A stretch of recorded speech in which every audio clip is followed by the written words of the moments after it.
Welcome to Suman Guru Education YouTube channel. Dear friends, Andhra Pradesh Public Service Commission Group 2 ప్రిలిమ్స్లో ఈ భారతీయ సమాజం లేదా Indian society అన్న concept అనేది 30 మార్కుల విభాగానికి కొత్తగా చేర్చినటువంటి సిలబస్. అది ఇందులో భాగంగా మనకి ప్రామాణికమైన పుస్తకం ఏమైనా ఉందా అంటే అది తెలుగు అకాడమీ ఒక మంచి ప్రామాణిక పుస్తకం అని చెప్పొచ్చు. మరి ఈ తెలుగు అకాడమీ అనేటటువంటి ఈ పుస్తకం నుంచి మనం ఇదివరకే మొదటి యూనిట్ని తీసుకుని ఈ మొదటి యూనిట్ నుంచి భారతీయ సమాజం జాతి భాష మత విభాగాలు అన్న ఈ యూనిట్ నుంచి భారతీయ సమాజం యొక్క ప్రధాన లక్షణాల గురించి గత వీడియోలో చెప్పుకున్నాం. భౌగోళిక వైవిధ్యం గురించి అధ్యయనం చేయడం జరిగింది. మత విభాగాల గురించి అధ్యయనం చేశాము. జాతి విభాగాల గురించి అధ్యయనం చేశాము. ఇప్పుడు సాంస్కృతిక విభాగాల నుంచి మరికొన్ని అంశాలని ఈ వీడియోలో అధ్యయనం చేద్దాం. ఇక ఆలస్యం చేయకుండా ముందుకి వెళ్ళిపోదాం. ఈ వీడియో మొదటిసారి చూస్తున్న వారు వెంటనే సబ్స్క్రైబ్ చేసుకోండి. అలాగే ముందు ఈ వీడియో మీద ఒక లైక్ ఇచ్చేయండి. మీ మిత్రులకి ఇతర వాట్సాప్ గ్రూపులకి ఫార్వర్డ్ చేయండి. మీ సపోర్ట్ ఎక్కువగా ఉంటే ఇంకా మరిన్ని వీడియోస్ని నేను మీకు మెయిన్స్ వరకు కూడా అందిస్తూ వస్తాను. సరే, ఇప్పుడు కంటెంట్ని చూద్దాం. చూడండి, సాంస్కృతిక విభాగాలు, కల్చరల్ డివిజన్స్, దీనిని ఇప్పుడు మనం స్టడీ చేద్దాం. భారత సమాజంలో మరి యొక్క ప్రధానమైన లక్షణం సాంస్కృతిక విభాగాలు. మన సమాజం విభిన్న సంస్కృతులకు నిలయం. విభిన్న సంస్కృతులు గల ప్రజలు భారతీయ సమాజంలో ఉన్నారు. ప్రాచీన కాలం నుంచి ఈ భూభాగంపై ఆదిమవాసులు, హిందువులు, క్రైస్తవులు, మహమ్మదీయులు, జైనులు, బౌద్ధులు, పారసీకులు, యూదులు ఇటువంటి ఎన్నో మతాలకు నిలయం ఈ భారతదేశం. చూడండి, భారతదేశంలో ఆదిమవాసులు నివసిస్తున్నారు, హిందువులు నివసిస్తున్నారు, క్రైస్తవులు నివసిస్తున్నారు, మహమ్మదీయులు నివసిస్తున్నారు, జైనులు నివసిస్తున్నారు, బౌద్ధులు నివసిస్తున్నారు. సో పారసీక గ్రీకు దండయాత్రల గురించి చరిత్రలో మనం చదివాం. అలాగే యూదులు నివసిస్తున్నారు. ఇలా అనేక మతాలు ఈ దేశంలో నివసిస్తున్నాయి. భారతీయ సమాజంలోని సమాజ స్థిరీకరణకు ప్రధాన కారణం ఇవన్నీ కూడా. సాంస్కృతిక విభాగంలో విభిన్న సాంస్కృతిక విభాగాలు ఉండటం చేత విభిన్నమైన ఆచార సంప్రదాయాలు, అలవాట్లు, కట్టుబాట్లు, సో మతాలు, వీటన్నిటిని కూడా ఈ దేశంలో పాటిస్తున్నారు. నేడు భారతీయ సమాజంని పరిశీలన చేస్తే ఈ సమాజంలో అనేక వేల ఉపకులాలు ఉన్నాయి. ప్రతి కులానికి, ఉపకులానికి ఒక ప్రత్యేక సంస్కృతి అనేది ఉంటుంది. చూడండి, ఇవి స్టేట్మెంట్ల రూపంలో ప్రశ్నలు రావడానికి అవకాశం ఉంది. మళ్ళీ చూడండి, ప్రతి కులానికి, చూడండి, నేడు భారతీయ సమాజంలో అనేక వేల ఉపకులాలు ఉన్నాయి. ఇది కరెక్ట్ స్టేట్మెంటే. ప్రతి కులానికి, ఉపకులానికి అంటే ఆ కులానికి, ఆ కులంలో ఉన్నటువంటి ఉపకులానికి మళ్ళీ ప్రత్యేక సంస్కృతి అనేది ఉంటుంది. అందుకే ప్రత్యేక సంస్కృతులు ఉంటాయి కాబట్టి ఉపకులాలు అనేవి ఏర్పడ్డాయి. హిందువులు తీర్థయాత్రలు, నదీ స్నానాలు, హిందువులు తీర్థయాత్రలు చేస్తూ ఉంటారు. కాశీ అని, రామేశ్వరం అని, ఇలా అనేక తీర్థయాత్రలు చేస్తూ ఉంటారు. నదీ స్నానాలు చేస్తూ ఉంటారు. పుష్కరాలు అని చెప్పి ఇక్కడ గోదావరి పుష్కరాలు, కృష్ణా పుష్కరాలు, గంగా పుష్కరాలు, ఇలా నదీ స్నానాలు చేస్తూ ఉంటాం. విగ్రహ ఆరాధన చేస్తూ ఉంటాం. యజ్ఞాలు, యాగాలు, క్రతువులు ఇత్యాది మతపరమైన అనేక ఆచారాలని హిందువులు ఆచరిస్తూ ఉంటారు. హిందూ మతంలో కుటుంబానికి, వివాహానికి మతపరమైన సంబంధం ఉంది. హిందూ మతంలో కుటుంబానికి, వివాహానికి మతపరమైన సంబంధం అనేది ఉంది. ఇక్కడ హిందూ మతం ఎందుకు, ఇక్కడ చాలా మతాల్లో ముస్లిమ్స్ కూడా వారి మతంలో ఉన్నటువంటి స్త్రీ పురుషులే వాళ్ళు వివాహం చేసుకోవాలి. అంటే ముస్లిం మతంలో ఉన్నటువంటి స్త్రీ తప్పనిసరిగా ముస్లిం అబ్బాయిని వివాహం చేసుకోవాల్సి ఉంటుంది.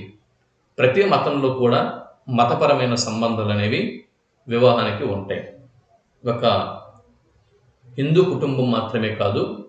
అయితే ఇక్కడ ఇలా ఈ టెక్స్ట్ బుక్లో ఇలా ఇవ్వడం జరిగింది. హిందూ మతంలో కుటుంబానికి, వివాహానికి మతపరమైన సంబంధం ఉంది. భారత సమాజంలోని మరి యొక్క సాంస్కృతిక విభాగం ముస్లింలు, మహమ్మదీయ సంస్కృతి ముస్లింలలో వివాహం ఒక సామాజిక వడంబడిక మాత్రమే, అంటే ఒక సామాజిక ఒప్పందం మాత్రమే. చూడండి, భారతీయ సమాజంలో ఇక్కడ ఒక భారతీయ సమాజంలోనూ అలాగే ప్రపంచంలోనూ ముస్లిమ్స్ అనేవాళ్ళు ఉన్నారు. మహమ్మదీయ సంస్కృతి వీరిలో ఉంటుంది. ఈ మహమ్మదీయ సంస్కృతిని పాటించేటటువంటి ముస్లింలలో వివాహం అనేది ఒక సామాజిక వడంబడిక మాత్రమే అన్న విషయం మనం ఇక్కడ గుర్తుపెట్టుకోవాలి. బిట్టు రావచ్చు. క్రింద ఏ మతం వారి లేదా ఏ జాతి జనుల యొక్క వివాహం ఒక సామాజిక వడంబడిక మాత్రమే అని బిట్ అనేది ఉంటుంది.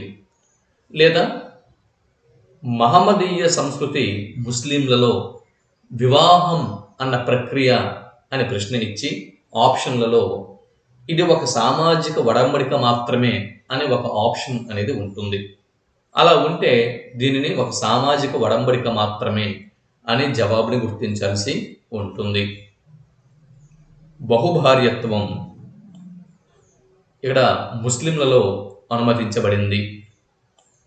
మహమ్మదీయ సంస్కృతిలో ముస్లింలలో బహుభార్యత్వం అనేది అనుమతించబడింది. అయితే వీరు విగ్రహారాధనను నిషేధించారు. మహమ్మదీయ సంస్కృతిలో ప్రధానమైన అంశం దేవుడు ఒక్కడే. వివాహం కేవలం ఒక సామాజిక వడంబడిక. ఇప్పుడే చెప్పుకున్నాం. పర్దా పద్ధతి వారి ప్రధాన ఆచారం. మనందరికి తెలుసు, పర్దా పద్ధతి వారి యొక్క ప్రధాన ఆచారం. కానీ కాలక్రమేణా మహమ్మదీయ సంస్కృతిలో అనేక మార్పులు ఏర్పడ్డాయి. స్త్రీలకి కాలంతో పాటు ఆస్తి హక్కు, అంతస్తు లభించాయి. భారత సమాజంలో మరి యొక్క సాంస్కృతిక విభాగం క్రైస్తవ సామాజిక వ్యవస్థ. క్రైస్తవ సామాజిక వ్యవస్థ భక్తి, తర్వాత విశ్వాసం, భక్తి, విశ్వాసం, అనురాగం. చూడండి, క్రైస్తవ సామాజిక వ్యవస్థలో భక్తి అనేది విన్నపము, విశ్వాసము, అనురాగము అన్న అంశాలపై ఆధారపడి ఉన్నది. క్రైస్తవ సామాజిక వ్యవస్థలో భక్తి అనేటటువంటి ఈ భావము విన్నపము, విశ్వాసము, అనురాగము అనే అంశాలపై ఆధారపడి ఉన్నది. ఆ విధమైనటువంటి మానవత్వం ఉన్న విశిష్ట వ్యక్తి యేసు ప్రభువు అని వీరి యొక్క నమ్మకం. నూతన నిబంధనం, పవిత్రత,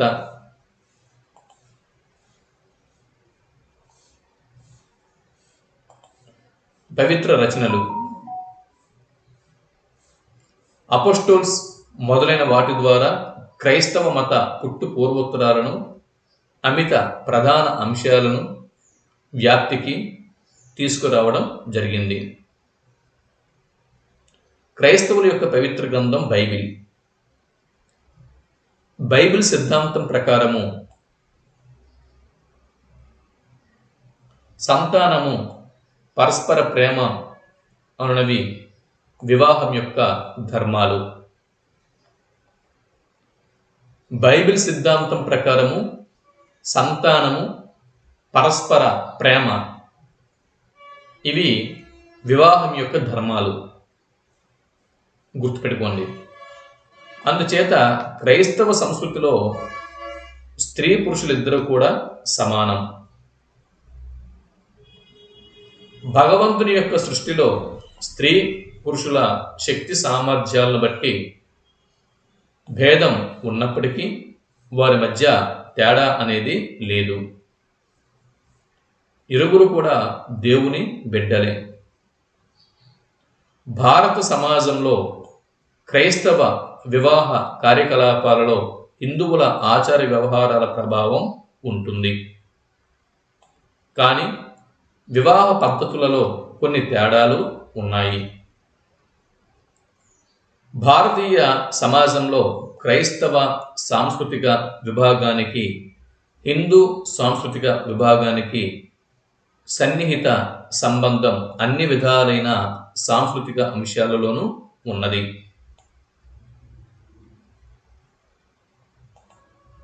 భారతీయ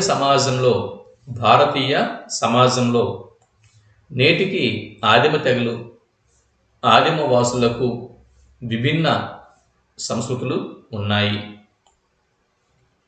మానవ సమాజంలో సామాజిక పరివర్తన అన్ని రంగాలలో ఏర్పడి మన సంస్కృతిని పాశ్చాత్య సంస్కృతిలో సంకరం కావించినప్పటికీ ఆదిమ వాసుల సంస్కృతిపై ప్రభావం ఎక్కువగా మన సంస్కృతి చూపలేదు.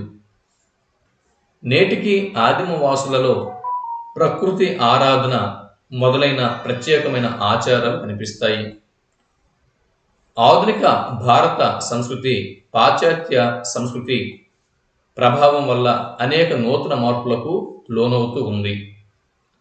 కానీ సంప్రదాయం, ఆచారాలు, అలవాట్లు, కట్టుబాట్లు కొంతవరకు నేటికి మానవ సమాజంపై అధిక ప్రభావాన్ని చూపుతున్నాయి. ఇక ఉమ్మడి కుటుంబం, జాయింట్ ఫ్యామిలీ విషయానికి వద్దాం. ఉమ్మడి కుటుంబం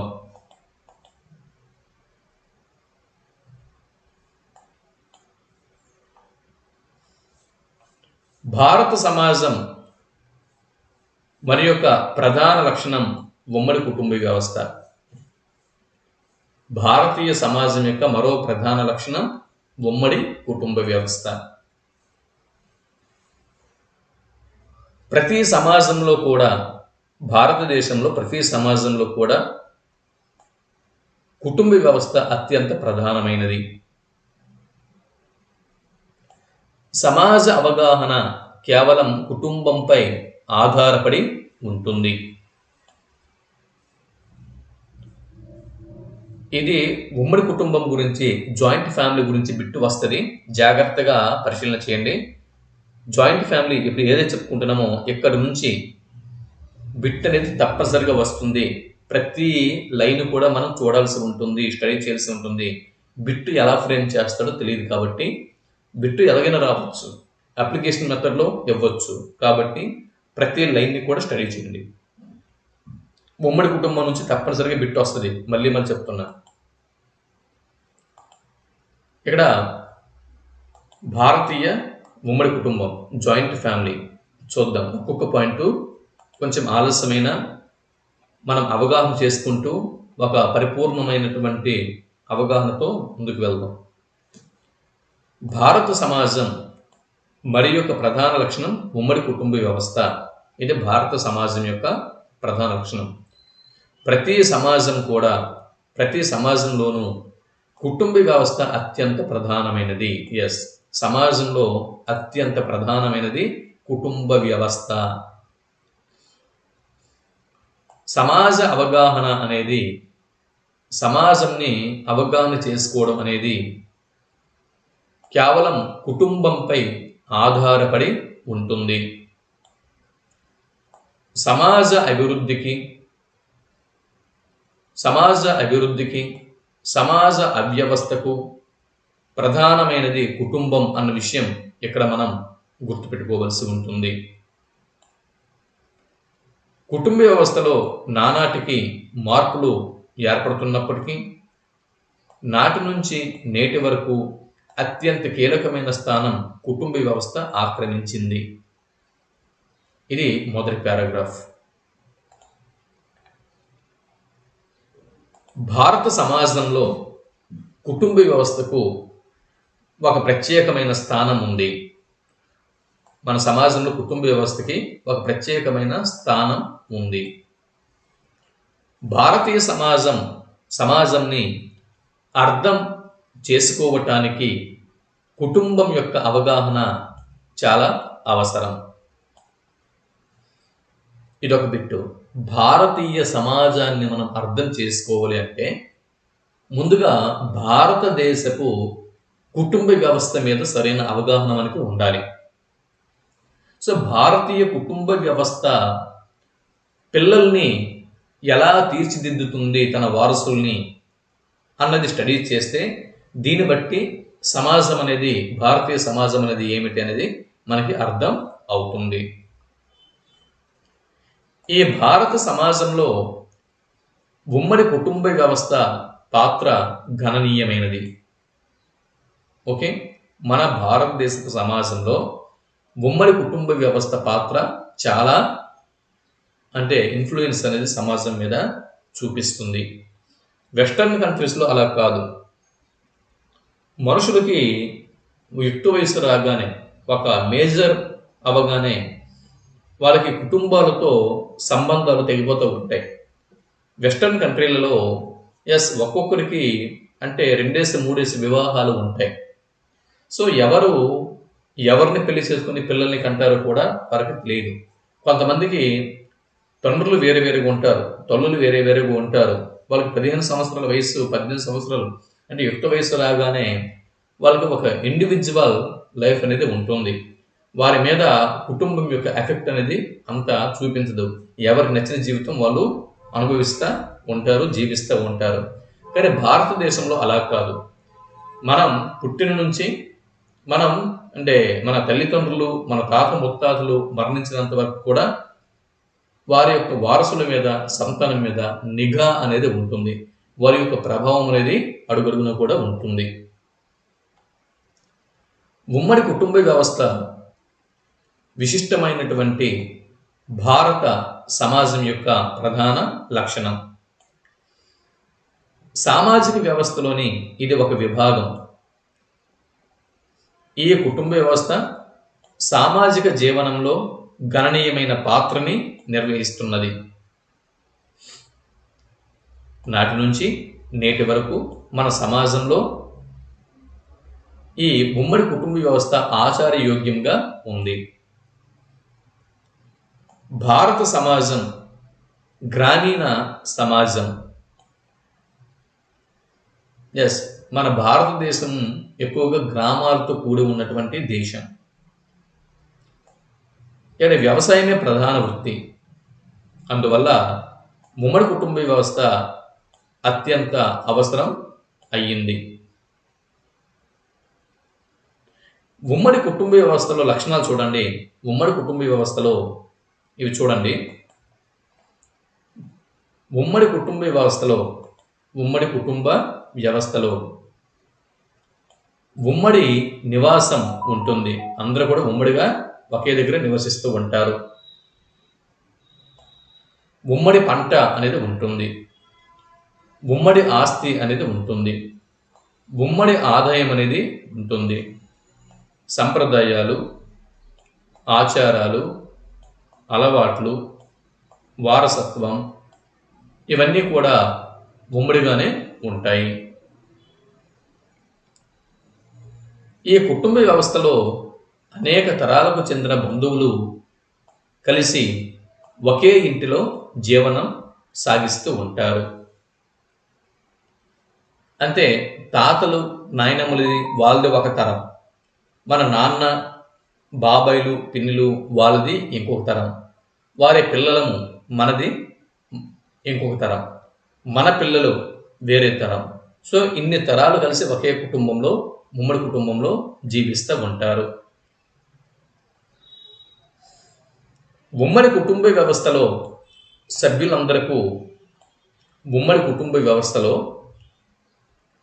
సభ్యులందరికీ ఆర్థిక, సాంఘిక, మత, రక్షణ, వినోదం మొదలైన సౌకర్యాలు ఇక్కడ ఉమ్మడి కుటుంబంలో సమకూరుతాయి. సహజీవనం, త్యాగం, ప్రేమ, సేవ మొదలైన ధార్మిక గుణాలు కుటుంబ సభ్యులకు అలవడతాయి. చూడండి, ఇవన్నీ కూడా బిట్సే, ఇవన్నీ కూడా మనం తప్పనిసరిగా మైండ్లో వీటిని నోట్ చేసుకోవాల్సి ఉంటుంది. ప్రతిదీ నోట్స్లో రాసుకోలేము, అన్ని నోట్స్లో రాసుకుని కూర్చోనే టైం లేదు ఇప్పుడు. కాకపోతే మన మైండ్తో వీటన్నిటిని కూడా స్టడీ చేయాల్సి ఉంటుంది. ప్రేమ, సేవ మొదలైన ధార్మిక గుణాలు కుటుంబ సభ్యులకి అలవడతాయి. వయస్సు మళ్ళిన వారికి, పిల్లలకు, అంగవైకల్యం కలవారికి, వితంతువులకు, అనాథులకు ఈ ఉమ్మడి కుటుంబ వ్యవస్థ అనేది ఆధారం. అలాగే ఉమ్మడి కుటుంబ వ్యవస్థ వల్ల సాంఘికీకరణం అనేది లభిస్తుంది. ఇది ఒక పాయింట్. బ్రిటిష్ వారి రాకతో బ్రిటిష్ వారు వీరు ఎక్కడ అడుగు పెడితే అక్కడ సర్వనాశనం కదా. వీరి రాకతో ఉమ్మడి కుటుంబ వ్యవస్థలో అనేకమైన మార్పులు ఏర్పడ్డాయి. దానికి ప్రధాన కారణాలు, ఒకటి పారిశ్రామికీకరణ. చూడండి, ఉమ్మడి కుటుంబ వ్యవస్థ ఈరోజు అనేక మార్పులకి లోనవుతూ వస్తుంది. దానికి గల కారణాల మీద బిట్ అనేది రావచ్చు. ఒకటి పారిశ్రామికీకరణ, 2 శ్రమ విభజన, 3 అధునాతనమైనటువంటి ప్రసార సాధనాలు, వ్యక్తిగత స్వేచ్ఛ, ఆధునిక విద్యా విధానం, మనుషులు ఆర్థిక స్వేచ్ఛ కావాలి అని కోరుకోవటం, పాశ్చాత్య జీవన విధానానికి అలవాటు పడటం,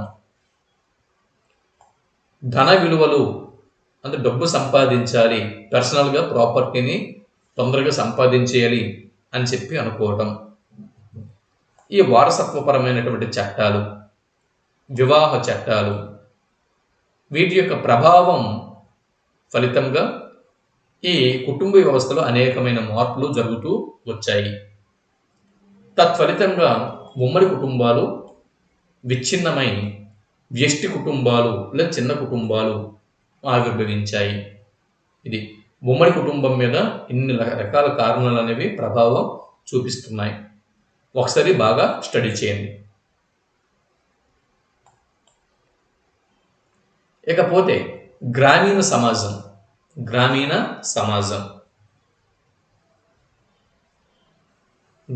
సమాజంని కనుక మనం పరిశీలన చేస్తే దీన్ని ఇంగ్లీష్లో రూరల్ సొసైటీ అని చెప్పి అంటారు.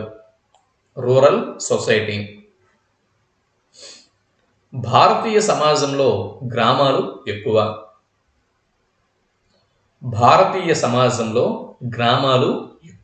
మనకు తెలిసిన విషయమే. స్వాతంత్రానికి ముందు 180% మంది ప్రజలు గ్రామాలలోనే జీవించేవారు. 5000 సంవత్సరాల చరిత్ర కలిగినటువంటి మన గ్రామాలు మానవ సమాజ చరిత్రలో గ్రామీణ విలువలను, పద్ధతులను, జీవన సరళిని అభివృద్ధి చేసుకున్నాయి. చూసారా? భారతీయ సమాజంలో గ్రామాలు ఎక్కువ. 100% మంది ప్రజలు స్వాతంత్రం రాకముందు గ్రామాలను నివసించేవారు. 5000 సంవత్సరాల చరిత్ర చూడండి. మన భారతీయ గ్రామీణ సమాజానికి ఉన్న చరిత్ర 5000 సంవత్సరాల చరిత్ర కలిగి ఉంది. మన గ్రామాలు మానవ సమాజ చరిత్రలో గ్రామీణ విలువలని, పద్ధతులను, జీవన సరళిని అభివృద్ధి చేసుకున్నాయి. ఈ గ్రామీణ వ్యవస్థ అనేక మార్పులకు గురవుతూ వచ్చింది. హిందూ రాజుల పరిపాలన కాలంలోనూ, మహమ్మదీయుల పరిపాలన కాలంలోనూ ఎన్నో మార్పులు వచ్చాయి. వ్యవసాయము ప్రధాన వృత్తిగల గ్రామీణ వ్యవస్థ ఆ రోజుల్లో ప్రాచీన కాలంలో స్వయం సమృద్ధితో స్వయం పరిపాలన అంశాలు కలిగి ఉండేవి. చూడండి, మన ప్రాచీన గ్రామీణ వ్యవస్థ అప్పట్లో స్వయం సమృద్ధిని కలిగి ఉండేది, స్వయం పరిపాలన అంశాలని కలిగి ఉండేది. ఈ విషయాల్ని కొన్ని శాసనాల ద్వారా మనం అర్థం చేసుకోవచ్చు. బ్రిటిష్ వారి రాకతో మన వ్యాపార సరళిలో, ఉత్పత్తి పంపిణీ విధానంలో మార్పులు వచ్చాయి. ఈ మార్పులు గ్రామీణ సమాజ వ్యవస్థలలో విపరీతమైన మార్పులకు కారణాలు అయ్యాయి. స్వాతంత్ర్యం అనంతరం కొంతమంది గ్రామీణ ప్రజలు నాగరికత, ఆధునికీకరణ, ఆధునిక చదువులు, పాశ్చాత్యీకరణ ఇటువంటి ప్రభావాలకు గురి అవటం వల్ల మరెన్నో మార్పులు గ్రామాలలో వచ్చాయి. నేటి గ్రామాలకి, ప్రాచీన గ్రామాలకి చాలా తేడాలు ఉన్నాయి. ఆ తేడాలు గ్రామీణ వ్యవస్థలోని వివిధ అంశాలలో బహిర్గతం అవుతున్నాయి. తర్వాత భిన్నత్వంలో ఏకత్వం. ఇది భారతీయ సమాజం యొక్క మరో లక్షణం. భారతీయ సమాజంలో విభిన్న జాతులు, విభిన్న భాషలు, విభిన్న సంస్కృతులు, విభిన్న మతాలు, విభిన్న కులాలు గల ప్రజలు నివసిస్తున్నారు. ఇంత భిన్నత్వం అనేది భారతదేశంలో కనిపిస్తుంది. ప్రజల జీవన విధానంలో ఆచార వ్యవహారాలు ఉండి భౌగోళికంగా, సాంఘికంగా, ఆర్థికంగా, సాంస్కృతికంగా ఈ భారతదేశం భిన్నత్వంతో కూడి ఉన్నది. దీనిని బట్టి భారతీయ సమాజంలో భిన్నత్వం కలదు అని మనకి తెలుస్తుంది. మన సమాజంలో భిన్నత్వం ఉన్నప్పటికీ అందరూ కూడా వీఆర్ ఆల్ ఇండియన్స్, మన అందరం కూడా ఒకే జాతి జనులం, ఒకే తల్లి పిల్లలం, భరతమాత పిల్లలం, మనది ఇండియా అన్న ఏకత్వంతో మనం జీవిస్తున్నాం.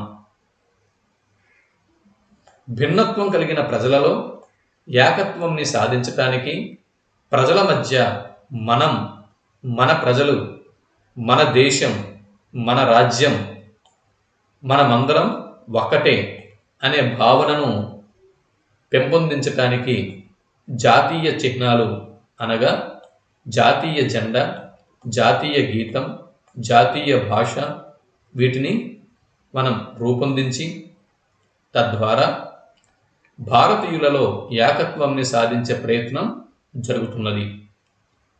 ఏకత్వం భారత సమాజంలో గల మరొక విశిష్ట లక్షణం.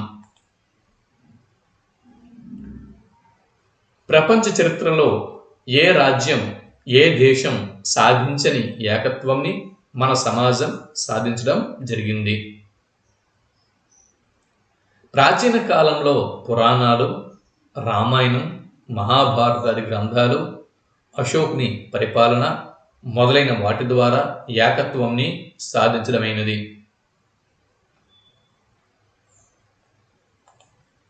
ఇకపోతే సోషల్ ప్రాసెస్, సామాజిక ప్రక్రియలు, సామాజిక పరివర్తన. Social process and social changes, వీటిని ఇప్పుడు మనం చూద్దాం. సామాజిక పరివర్తన అన్ని సమాజాలలోనూ చోటు చేసుకున్నది. సామాజిక పరివర్తన, సామాజిక పరివర్తన. సో సోషల్ చేంజ్, సమాజంలో అనేక మార్పులు చోటు చేసుకోవడమే సామాజిక పరివర్తన అని చెప్పి అంటున్నాం. ఇది అన్ని సమాజాలలో కూడా చోటు చేసుకుంటూ ఉన్నది. కానీ కొన్ని సమాజాలు శీఘ్రగతిన పరివర్తన చెందుతాయి, కానీ కొన్ని సమాజాలలో శీఘ్రగతిన పరివర్తన జరగదు. భారతీయ సమాజంలో అనేక ప్రక్రియల ఫలితంగా అనేక పరివర్తనలు ఏర్పడ్డాయి. ఆధునిక భారత సమాజంలో సంస్కృతికీకరణ, పాశ్చాత్యీకరణ, లౌకికీకరణ, పారిశ్రామికీకరణ మొదలైన సామాజిక ప్రక్రియలు భారతీయ సమాజాన్ని ఆధునికంగా ప్రభావితం చేశాయి. ఇదొక బిట్ అండి. భారతీయ సమాజాన్ని ఆధునికంగా ప్రభావితం చేసిన అంశాలు క్రింది వాటిలో ఏవి గుర్తించండి అని బిట్ అనేది రావచ్చు. చూడండి, భారతీయ సమాజాన్ని ఆధునికంగా ప్రభావితం చేసిన అంశాలు, దీని మీద బిట్ అనేది ఫ్రేమ్ చేయడానికి అవకాశం అనేది ఉంది.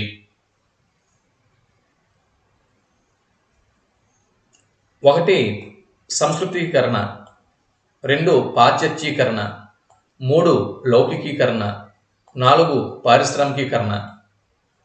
చూడండి, ఇవి ఈ 4 అంశాలు ప్రధానంగా భారతీయ సమాజాన్ని ఆధునికంగా ప్రభావితం చేశాయి. ఇవి సామాజిక ప్రక్రియలు. సంస్కృతికీకరణ అనే సామాజిక ప్రక్రియ, పాశ్చాత్యీకరణ అనే సామాజిక ప్రక్రియ, లౌకికీకరణ అన్న సామాజిక ప్రక్రియ, పారిశ్రామికీకరణ అనే సామాజిక ప్రక్రియ. ఇవి భారతీయ సమాజాన్ని ఆధునికంగా ప్రభావితం చేసినటువంటి సామాజిక ప్రక్రియలు. ఓకే, ఇదొక బిట్టు. సంస్కృతీకరణ ప్రక్రియ ద్వారా ఆధునికంగా భారత సమాజంలో, భారతీయ సంస్కృతిలో వినూత్న మార్పులు ఏర్పడ్డాయి. పాశ్చాత్యీకరణ ఫలితంగా ప్రజల జీవన విధానంలో పాశ్చాత్యుల జీవన విధానాన్ని అనుకరించడం చేత విద్యా విధానంలో, జీవన విధానంలో, సాంఘిక ఆర్థిక రంగాలలో పాశ్చాత్య సంస్కృతి చోటు చేసుకున్నది. చూడండి, క్రింది స్టేట్మెంట్లలో సరైన స్టేట్మెంట్ని గుర్తించండి అని చెప్పి అడుగుతాడు. కాబట్టి అలాంటి సందర్భాల్లో ఈ కాన్సెప్ట్ మీద మనకి అవగాహన అనేది ఉండాలి. మళ్ళీ చూడండి, భారతీయ సంస్కృతిలో వినూత్న మార్పులు ఏర్పడ్డాయి. పాశ్చాత్యీకరణ ఫలితంగా, దీని ఫలితంగా ప్రజల జీవన విధానంలో పాశ్చాత్యుల జీవన విధానాన్ని వీరు అనుకరించారు. వెస్టర్న్ కల్చర్ని చాలా వరకు ఫాలో అవుతున్నారు. విద్యా విధానంలో ఇంగ్లీష్ మీడియం అనేది చోటు చేసుకుంది. జీవన విధానంలో కూడా వస్త్రధారణ విషయంలోనూ, మాట్లాడే శైలి విషయంలోనూ, మన జీవన విధానంలోనూ, ఆహారపు అలవాట్లలోనూ, ఈరోజు రెస్టారెంట్కి వెళ్తున్నాం, చికెన్ దమ్ బిర్యానీలు తింటున్నాం, ఇంకేవో తింటున్నాం అంటే ఈ విధంగా ఆహారంలోనూ, మన జీవన విధానంలోనూ, శైలిలోనూ, సాంఘికంగా, ఆర్థిక రంగాలలో పాశ్చాత్య సంస్కృతిని మనం చోటు చేసుకున్నాం. గ్రామీణ ప్రాంతాలను విడిచిపెట్టి ఒకసారి మెట్రోపాలిటన్ సిటీల్లోకి వెళ్తే అంతా కూడా మనకి ఈ భారతీయ సమాజంలో, గ్రామీణ సమాజాల్లో ఉన్నటువంటి ఈ కల్చర్కి పూర్తి క్వైట్ ఆపోజిట్గా కల్చర్ అనేది మనకి సిటీలలో కనిపిస్తూ ఉంటుంది. మహిళలు పురుషులతో సమానంగా మద్యం సేవించడం, అలాగే స్మోక్ చేయడం, ఇటువంటివన్నీ కూడా పాశ్చాత్య సంస్కృతిని మనం చూడొచ్చు. అలాగే లౌకికీకరణ ఫలితంగా భారత సమాజం విభిన్న మతాలకు నిలయమై ఉన్నప్పటికీ మత ప్రసక్తి లేని లౌకిక సమాజంగా పరివర్తన చెందింది. పారిశ్రామికీకరణ ఫలితంగా పారిశ్రామికీకరణ దీని యొక్క ఫలితంగా భారతీయ సమాజంలో అనేక అధునాతన విధానాలు చోటు చేసుకున్నాయి. ఈ పారిశ్రామికీకరణ ఎప్పుడైతే భారతదేశంలో ప్రవేశపెట్టడం జరిగిందో పరిశ్రమలు ఆవిర్భవించాయి. బ్రిటిష్ వారి పరిపాలన ప్రభావం వల్ల విద్యా వ్యవస్థలో న్యాయ, పరిపాలన, ఆర్థిక వ్యవస్థలలో ఎన్నో మార్పులు మన సమాజంలో వచ్చాయి. స్వాతంత్ర్యానంతరం వివిధ ప్రణాళికల ద్వారా సమాజంలో మార్పు కోసం ఎంతో కృషి జరుగుతున్నది. ఇకపోతే వివిధ కారణాల వల్ల మన సమాజంలో ఎన్నో సమస్యలు నెలకొని ఉన్నాయి. ఆర్థిక పరంగా ఎంతో మంది దారిద్ర్య రేఖకు దిగువన ఉన్న పేదవారు ఉన్నారు. ఫలితంగా మురికి పేటలు మొదలగు ఎన్నో సమస్యలు మన సమాజాన్ని పట్టి పీడిస్తున్నాయి. వ్యవస్థాపరంగా ప్రజలలో మత ఘర్షణలు, కుల వైషమ్యాలు, మోటివేషన్ లేకపోవటం, జాతీయ దృక్పథం కొరవడటం మరికొన్ని ఇతర సమస్యలను పెంపొందిస్తున్నవి. వ్యవసాయ ఆధార గ్రామీణ జనాభా ఎక్కువగా ఉన్న సమాజంలో ఉత్పత్తి, పంపిణీ, ధర ఇటువంటి అంశాలలో అనేక సమస్యలు ఉత్పన్నమవుతున్నాయి. వాటితో పాటు గ్రామీణ నిరుద్యోగం, చదువుకున్న వారిలో నిరుద్యోగం, యువశక్తి సరిగ్గా వినియోగించుకోలేకపోవటం, సమాజంలోని సహజ వనరులను సద్వినియోగపరచుకోలేకపోవటం మొదలగునవి అన్ని భారతీయ సమాజంలో భారతీయ సమస్య తోరణాలుగా పెరిగిపోవటానికి దోహదం చేస్తున్నవి.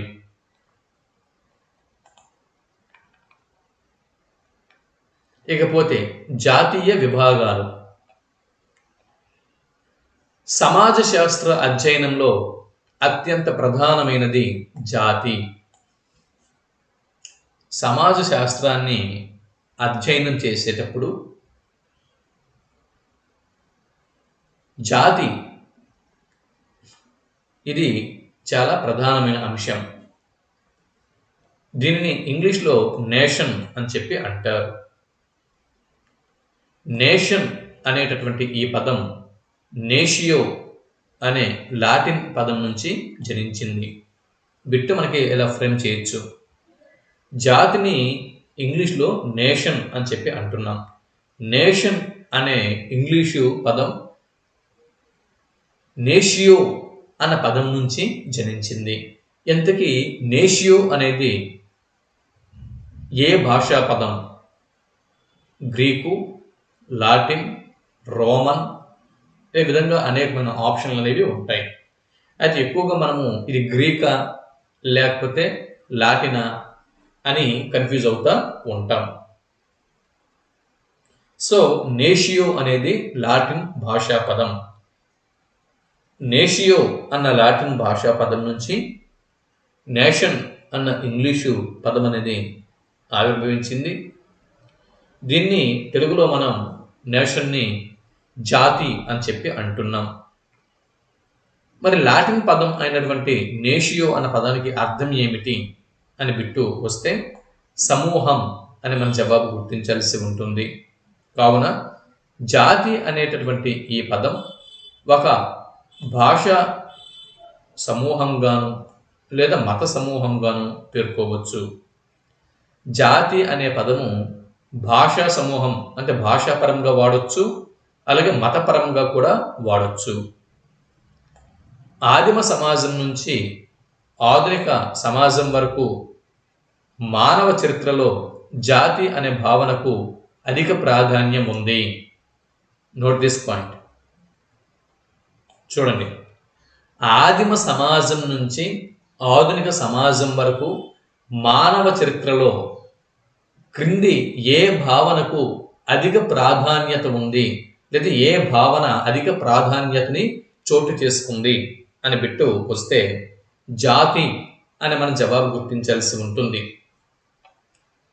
అందుచేత సమాజ వర్గీకరణకు, అధ్యయనానికి జాతి అనేది సమాజ శాస్త్రవేత్తలకి తోడ్పడుతుంది.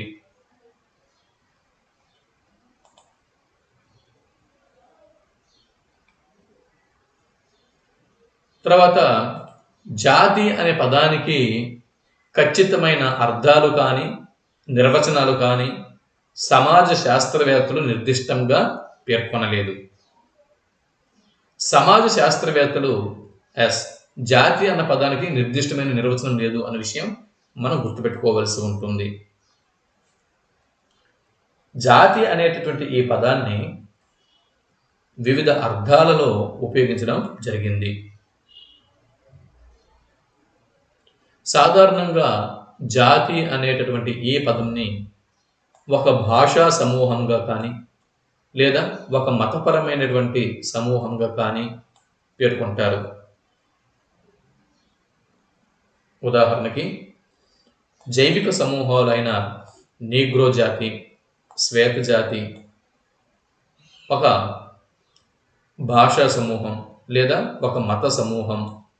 సమాజ శాస్త్ర అధ్యయనంలో ఈ విధమైనటువంటి అర్థాలలో జాతి అనే పదానికి ఒక ప్రత్యేక అర్థం ఉంది.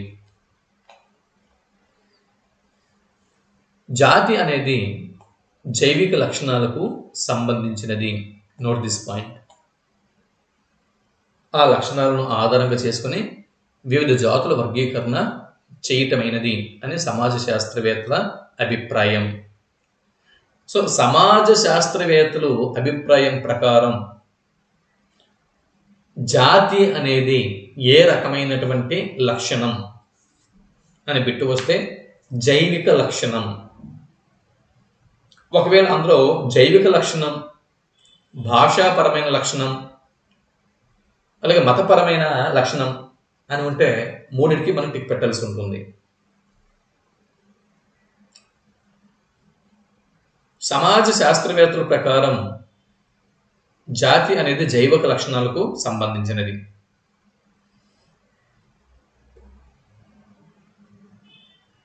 తర్వాత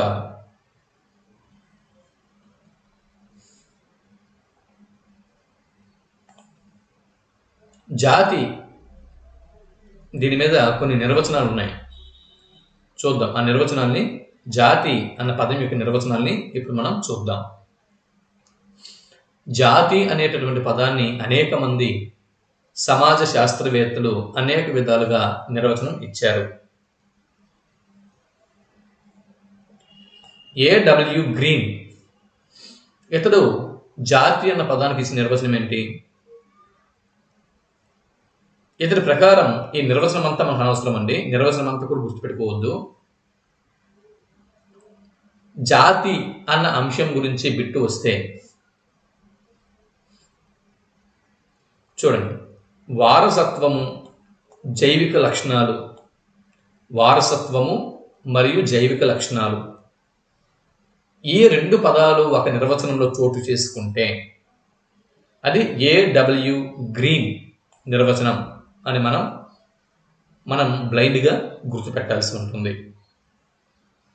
జాతి అనే పదం ఒక ప్రత్యేకమైన వారసత్వ, జైవిక లక్షణాలు ఆధారంగా ఏర్పడిన అతి పెద్దదైన మానవ సమూహం. ఓకే, ఇక్కడ ప్రత్యేక వారసత్వం, జైవిక లక్షణాలు, ఈ రెండు పదాలు ఉంటే నిర్వచనంలో అది A.W. గ్రీన్ నిర్వచనం. ఇకపోతే నేమ్ ఫీల్డ్. ఇతడు జాతి అనే పదానికి ఇచ్చిన నిర్వచనం, జాతి అనే పదం జైవిక లక్షణాలకు సంబంధించినటువంటి ఒక శాస్త్రీయమైన భావన ద్వారా అనేక రకముల మానవుల గురించి తెలియచేయుచున్నది. ఒక శాస్త్రీయమైన భావన, జైవిక లక్షణాలకు సంబంధించినటువంటి ఒక శాస్త్రీయమైనటువంటి భావన. ఓకే, ఈ విషయం గుర్తుపెట్టుకోవాల్సి ఉంటుంది. అంటే ఒక నిర్వచనంలో జైవిక లక్షణాలకు సంబంధించిన ఒక శాస్త్రీయమైన భావన, జాతి, ఈ పదాలు గుర్తుపెట్టుకోండి. జైవిక లక్షణాలకు సంబంధించిన ఒక శాస్త్రీయమైన భావన. ఈ శాస్త్రీయమైన భావన అనే పదం కనిపిస్తే ఇది నేమ్ ఫీల్డ్ నిర్వచనం. ఇక ఎంఎన్ శ్రీనివాస్ గారు, ఈయన జాతి అన్న పదానికి ఒక నిర్వచనం ఇచ్చారు. ఏంటి? జైవిక లేదా భాష లేదా మత ప్రాతిపదికన ప్రజా సమూహాన్ని తెలియజేయున్నది జాతి. జైవిక, చూడండి, మత ప్రాతిపదిక ఈ పదం కనుక నిర్వచనంలో ఉంటే ఇది ఎంఎన్ శ్రీనివాస్ గారి నిర్వచనం. రైమాండ్ ఫర్త్ ఇతని అభిప్రాయం ప్రకారం వారసత్వం ఆధారంగా చేసుకుని కొన్ని ప్రత్యేక శరీర లక్షణాలను కలిగి ఉన్న మానవ సమూహం. చూడండి, కొన్ని ప్రత్యేక శారీరక లక్షణాలను బట్టి జాతి నిర్వచనం ఇచ్చిన వాడు రైమండ్ ఫర్త్ అనే విషయం గుర్తుపెట్టుకోండి. శారీరక లక్షణాలకు తన నిర్వచనంలో, జాతి అనేటటువంటి నిర్వచనంలో శారీరక లక్షణాలకి ప్రాధాన్యం ఇచ్చినవాడు రైమండ్ ఫర్త్. అలాగే మత ప్రాతిపదికకు ప్రాధాన్యం ఇచ్చినవాడు ఎంఎన్ శ్రీనివాస్. ఓకేనా? నెక్స్ట్,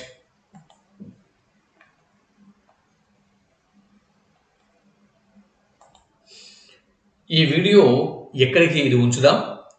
దీనికి కంటిన్యూషన్ నెక్స్ట్ వీడియోలో నేను ప్రొవైడ్ చేస్తాను. కొన్ని సాంకేతిక టెక్నికల్ ప్రాబ్లమ్స్ వల్ల ఈ వీడియోని ఇక్కడ నేను ఆపుతున్నాను. డియర్ ఫ్రెండ్స్, ఈ వీడియో కింద నేను వాట్సాప్ గ్రూప్ లింక్ ప్రొవైడ్ చేస్తున్నాను. ఈ వాట్సాప్ గ్రూప్ లింక్లో అందరూ కూడా జాయిన్ అవ్వండి.